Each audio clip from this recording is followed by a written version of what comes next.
Hello everyone and welcome back to Tomohawk Talks Alopecia. I am here with Amy. Hello. And we have just been to the BBC and done an interview on BBC Radio 5. We've been in a deep conversation with, what was the radio presenters called? I don't know. It was a great chat. The producer was called Mitch.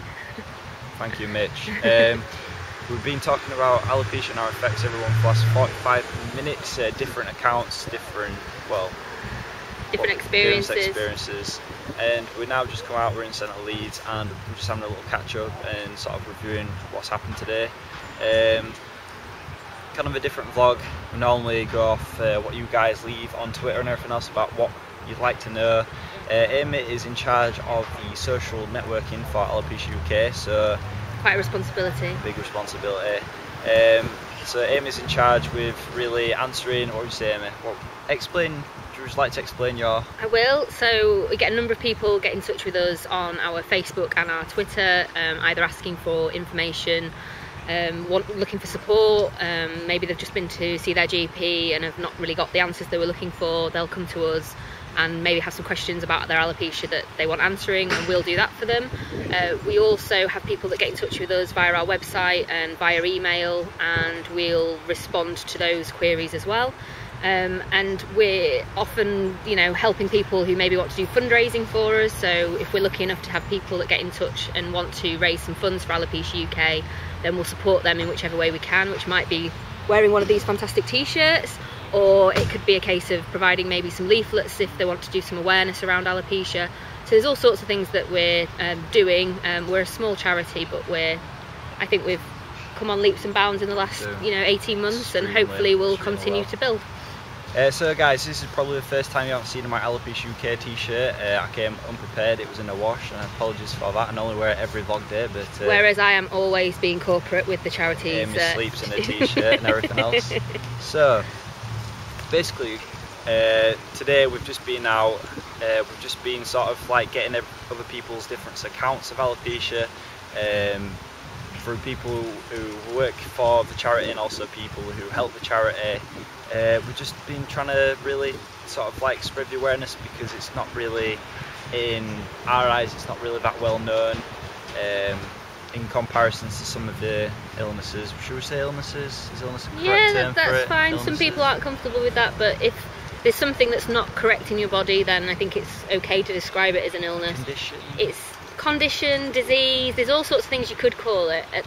It's a difficult one, is alopecia, because we are generally healthy in other respects, as in I have no issue with my breathing or with my with any sort of other functions of my body. My joints move okay.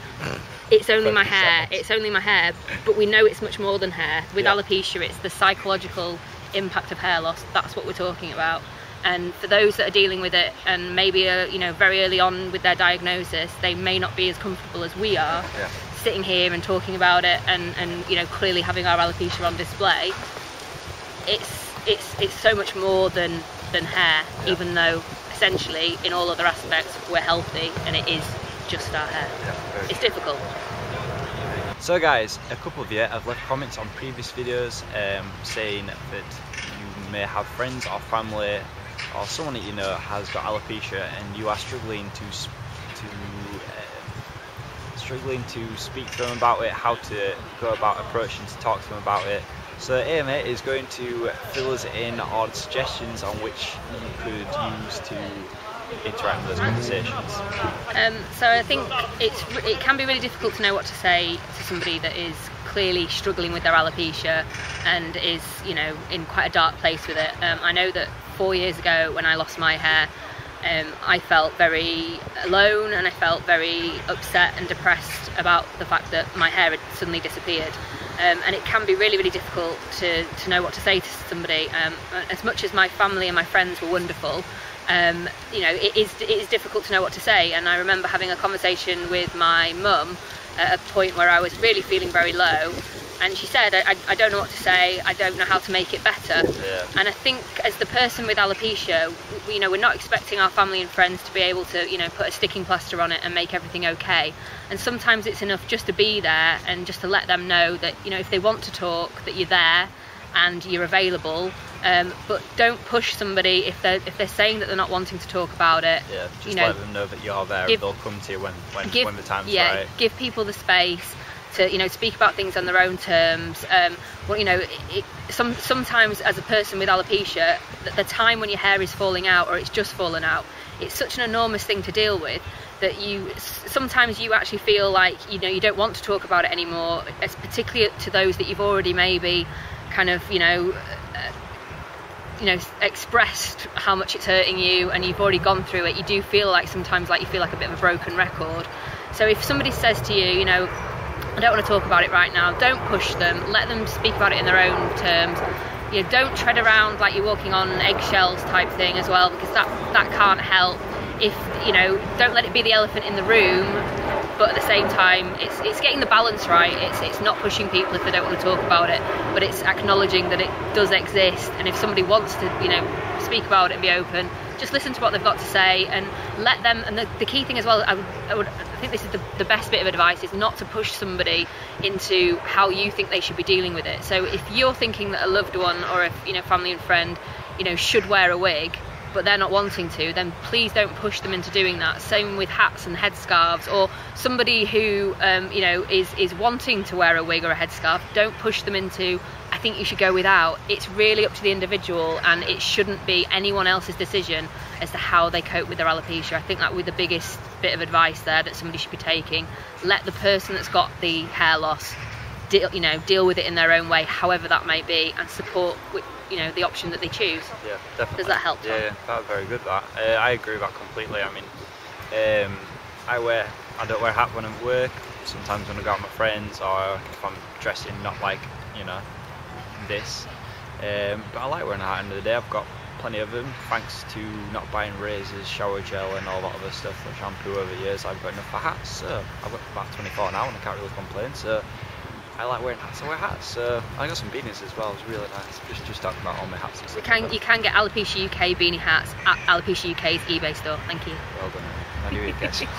So guys, for next episode, what we're going to be talking about, I know we said we were going to do this episode. This is kind of like a special one because I didn't know you didn't know you were meeting me today. I didn't know I'd be meeting him today, or I'd be going on radio or anything else like that. So next episode, I will be talking about sort of negative comments that people might give you, and ways in which you can deal with it, choose to deal with it, and everything else like that.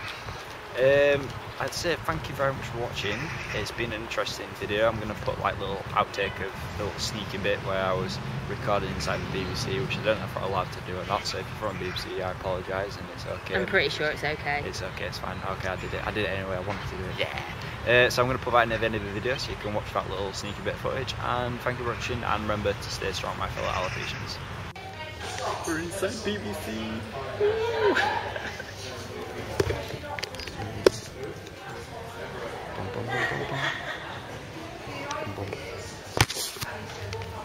So we were in BBC in Leeds with Amy, and we're about to go on the lunchtime show. We're going to be talking about alopecia, and I don't think we'll be doing much more filming this. This is kind of cheeky as it is, but we're going to have a nice little catch up after this, and yeah, hope you enjoy the show if you listen to it. I don't really know what else to say. Kind of gobsmacked in BBC and just sort of having a little look around.